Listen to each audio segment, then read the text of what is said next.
Major tax changes are coming for Australian investors and taxpayers. If you own property, investment assets, or advise others, it's essential to understand what's changing and why the old playbook may no longer keep you ahead. First, let's unpack the 30% floor on capital gains tax. From July 1st, 2027, the long-standing 50% capital gains discount disappears for individuals, trusts, and partnerships. In its place, two new mechanisms arrive: indexation of your assets' cost base and minimum 30% tax on your net capital gain. Indexation is welcome news. You'll only pay tax on profits that exceed inflation, so you're not penalized for normal growth in value. But it's the 30% floor that redefines tax planning. Here's how it works. If your capital gain would usually be taxed at a higher rate, nothing changes. You pay your marginal rate. But if your effective rate on the gain falls below 30%, you'll pay 30%, regardless of your overall tax position. Familiar strategies like selling in a low-income year, making large super contributions, or using carried forward losses can no longer cut the tax on your gain below 30%. The exception? People on means-tested income support. In years when you receive payments like age pension or job seeker, those old strategies still work. Remember, the 30% floor kicks in after indexation lifts your cost base, and capital losses still reduce your gain. Also, the rule now affects not only future investments, but also growth on assets you already own. Though gains up to July 1st, 2027 keep the old discount. The game changers are now indexation, capital losses, and the timing of your sale, not traditional income shifting.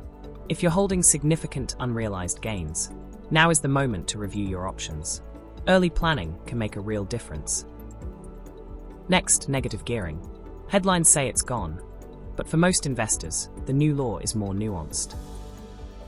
From 2027 to 28, for established residential properties bought after Budget Night 2026, you'll no longer be able to deduct net rental losses against salary or other non-property income. Those losses aren't lost. They're quarantined and carried forward against future property income or capital gains. However, two important protections remain. Any properties you held or contracted before the 2026 deadline are grandfathered, keeping current negative gearing rules for as long as you own them. Eligible new builds also retain full negative gearing and more favorable capital gains treatment. Commercial property, shares, superannuation funds, and widely held trusts are untouched. The upshot? If your property position is unchanged, there's no rush to act. But if you're considering buying established residential property, factor in the new rules.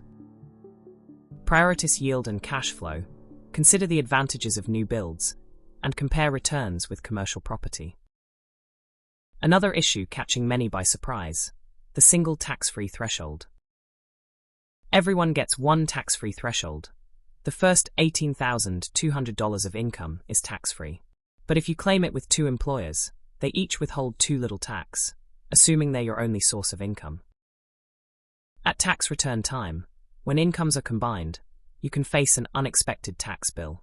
Even if jobs don't overlap, a holiday payout from one and a new start at another can trigger this.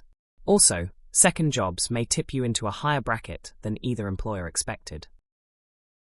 The fix is simple. Claim the tax-free threshold with your main, higher-paying job, and opt for no threshold at the other. If you work multiple jobs, or are about to, check your settings or get advice to avoid unwanted surprises. Finally, let's talk about buying property inside your super fund. From August 10th, 2026, SMSFs won't be able to borrow to buy residential property. If your fund already has a loan, you're not affected. The key date is the contract exchange.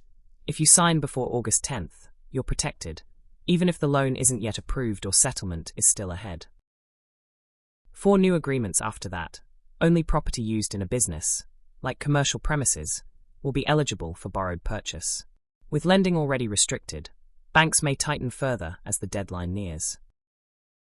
So if you're planning a purchase, act now, organize your structure early, and consider longer settlement periods to navigate higher demand. Uncertainty often breeds hesitation, but understanding these changes gives you the power to act with confidence. The new landscape rewards proactive planning, timely action, and expert advice. Review your holdings, model scenarios, and consult a professional before making your next move. The time to adjust is now, so reach out and make sure you stay ahead of the curve.